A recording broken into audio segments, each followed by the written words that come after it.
Now it says use your compass to draw a circle with the center at 0, 0 and a radius of 5. You don't actually have to get your compass if you're looking at your, if you've got one of these piece of graph paper, because you can actually just say, well, the center is here, and if it has a radius of 5, won't it hit here?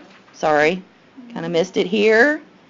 If it has a radius of 5, if you go out on each side of the x and the y axis, you can eyeball it pretty well. I mean, you can put a point there and then just kind of draw your circle. It won't be perfect, but it's good enough for what we need. So you can do it with a compass if you want to. If you got a piece of graph paper, you can see where points are going to be on this.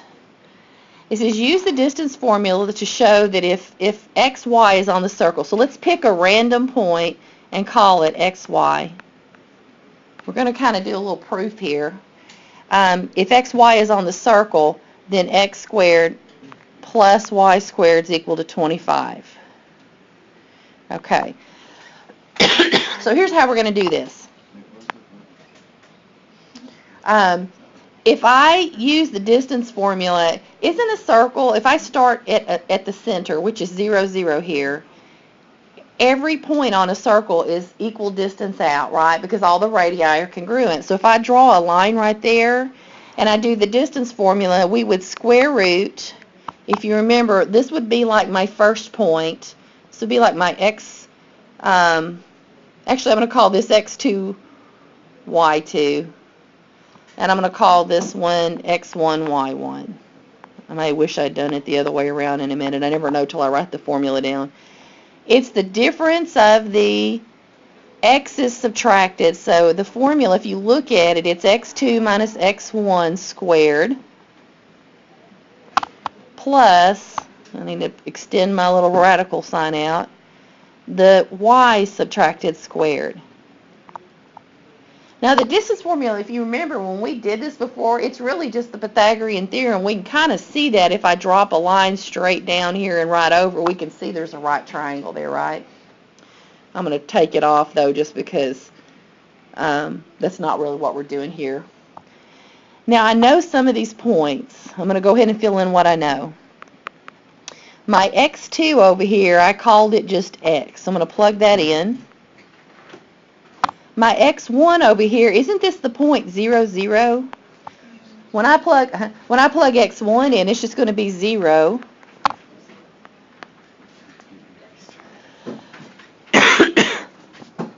And y2, I'm just going to call that y.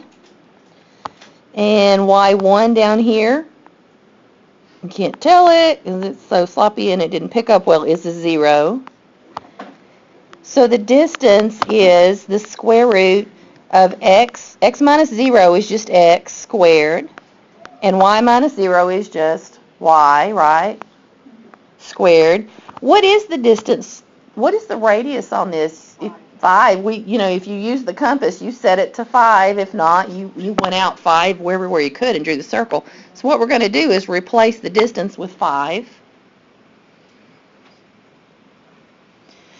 Now, when I write equations, I don't like them under a square root if I can help it. So what will I do to get rid of the square root over the x squared plus y squared? Yeah, I'm going to square both sides. When we're solving equations, that's something we can do. We can square both sides. As long as you do the same thing to each side, you keep the equation equal. 5 squared is 25. And then the square root of something squared is just what's underneath the radical. In this case, it's x squared plus y squared. That's the equation of the circle. You guys haven't had Algebra 2 yet. Maybe you have. I don't know. Some of you may have. But in Algebra 2, you start getting equations of circles. And this would be the very simplest kind of equation you could get. The one thing that happens in Algebra 2 is sometimes you might have a center over here where I'm drawing that purple dot. And so then there's a way to show that in the formula. But it's real easy. So anyway, we actually just did that 29. That's using the distance formula to show that that's the equation of that circle. That's how they develop equations of circles, is using the distance formula, because they're all equal distance from the center. Okay, so 28 continued. And remember, we did have a circle. I'll go ahead and, oh, come on. That's my bad. Okay, we had a circle, and I'll draw it on here. It had radius 5, so we had drawn it. You don't have to draw a new one. I'm just doing it so that it's a little easier to look at. They say, show that the, label the following points on the circle, 0, 5, well, that's this one right here. And then the point 4, negative 3. That's kind of nice because it gives me like a guideline here. Not a great circle, but, you know, anyway, 4, negative 3 is right here. So they just wanted us to label them. Show that the coordinates of point A, 0, 5, so let me put A here, and B, 4, negative 3, are solutions to the equation x squared plus y squared, come on, equal 25. How am I going to show their solutions? Distance formula. Well, I don't even have to do that much work, actually. It's actually less work than that. I could put them in there. That is one way I could do it. But if you think about it, if I know that I got an x here and a y here, couldn't I just plug them in and show that they work? And that's showing that they satisfy the equation. So I've got to put in the x value and square it. I got to put in the y value and square it and show that it's equal to 25. So since I'm going to show it, I'm going to put a question mark there saying, hey, I'm trying to show this. I don't know it's true yet. Okay. So let's do this. Let's first plug in x is 0, and then the y that goes with it is 5. And let's just do the math on it. We just need to do algebra. What's 0 squared? 0. What's 5 squared? 25. 25. Is 0 plus 25 25? Okay, we just verified it. That's all you got to do to verify something, is just stick it in and show that it works. But there was another point, right? So let me do it again. X squared plus y squared is 25. And let's see, let's pick a green color or something. All right, this x is 4, and the y that goes with it is negative 3. So I'm still looking up here at the equation. I just didn't rewrite it. 4 squared is 16. Negative 3 squared would be a positive 9, right? Is 16 plus 9 25? Yep. Okay, verified. That's all you got to do. Stick it in and show that it works. Oh my goodness. Now I got to do it again. Actually, no, I'm going to try to leave it here because there's too much going on for me not. If you look at 20, after 30, we just showed they were solutions to the equation. Now they go back and say 28 continued. I don't know why they don't just give them as directions. It's kind of confusing. Let me draw this as a bright green line. They want me to plot 10, 5. 1, 2, 3, 4, 5. And I guess they want me to call it, P. So this is point P. And they want me to draw in P to A, P to B. So I'm doing that. That's the bright green line showing up. And then OB. I guess O is the center. That's kind of hard to see. Why don't I make it a different color? Make it dark purple or something.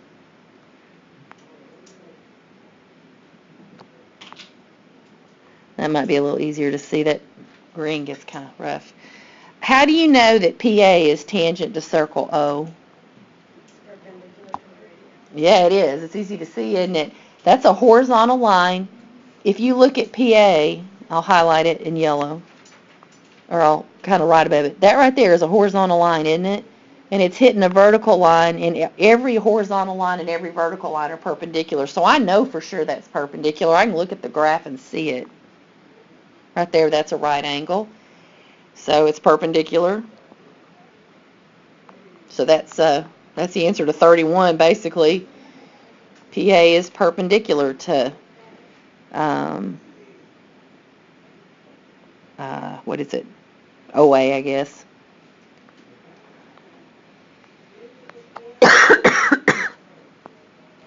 All right, and then 32, use the slopes of PB and OB to show that PB is also perpendicular. Okay, so one thing I got to do, here's point B down here, and O is the center, so I'm going to do that. if I want to find the slope, remember slope, you write an M to stand for slope, right? The slope of OP, we can count that off. I'm just going to write it like that so that, we know it's the slope of OP. Let's start at O and let's count out to P. We're going to rise over run, all right?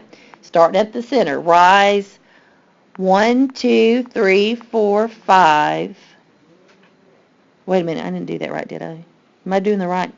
They want OB. Here's B. Well, here's OB. I'm sorry, I'm counting the wrong thing. So we're trying to find this OB here. Here's O and here's B right here. So let's start here. We're going to rise 1, 2, 3, and we're going to run to the left 1, 2, 3, 4. So it was up 3 and then to the left 4, which would be negative 3/4, right? For OB, not OP.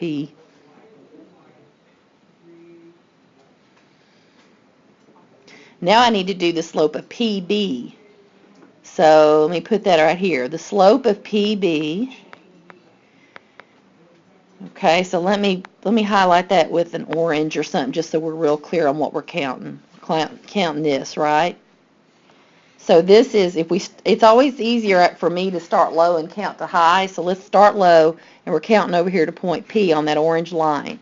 1, 2, 3, 4, 5, 6, 7, 8. So rise 8. And that puts me here. Now I'm going to run to the right. 1, 2, 3, 4, 5, 6. But 8 over 6 reduces. What does it reduce to?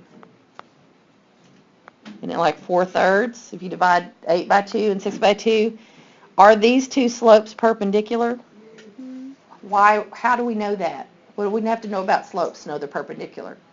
They're opposite reciprocals. Opposite reciprocals, so one's positive, one's negative. Check, that's good. And then one's a flipped fraction of the other. Good, very good. What's the other one next to the 3/4? Is that M? Oh, that M, that says M stands for the slope of PB. It just, I'm having trouble getting the iPad to pick up. And P is 10.5. We didn't even count PA. We just drew it in.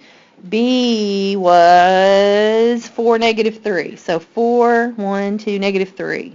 Here's B. Okay, so if I wanted to do the distance formula, let's call, let's see, I'm going to call x2, y2, this point. I'm going to call my first point this one. I like to pick the bigger ones so I don't have to have negatives. I like to pick the bigger ones to be the second point, just so when I subtract, because if you remember, the distance is the square root of x2 minus x1. Come on. Let me get a bigger.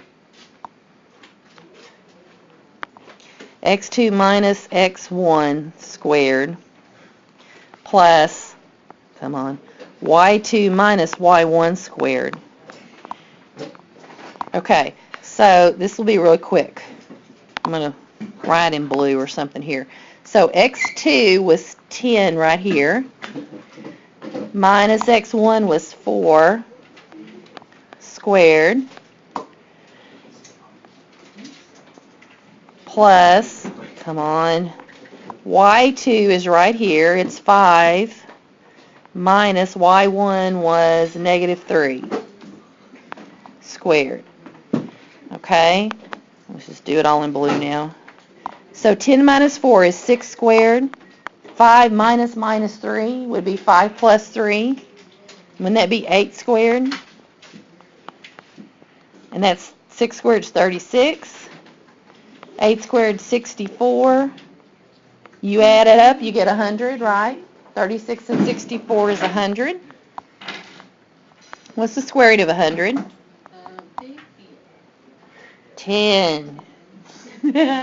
That's okay. Over half the people would answer that way on a test. I've had it before, and you've learned. Don't ever put the square root of 100 on a test. People will put 50. So, huh? PB is 10. Yeah, and if you think about it, if you look at PB, that's a diameter, so you would expect it to be a radius and another radius. If you look back on your paper, if you've got it drawn, you can see that pretty easily. So, anyway, that's it.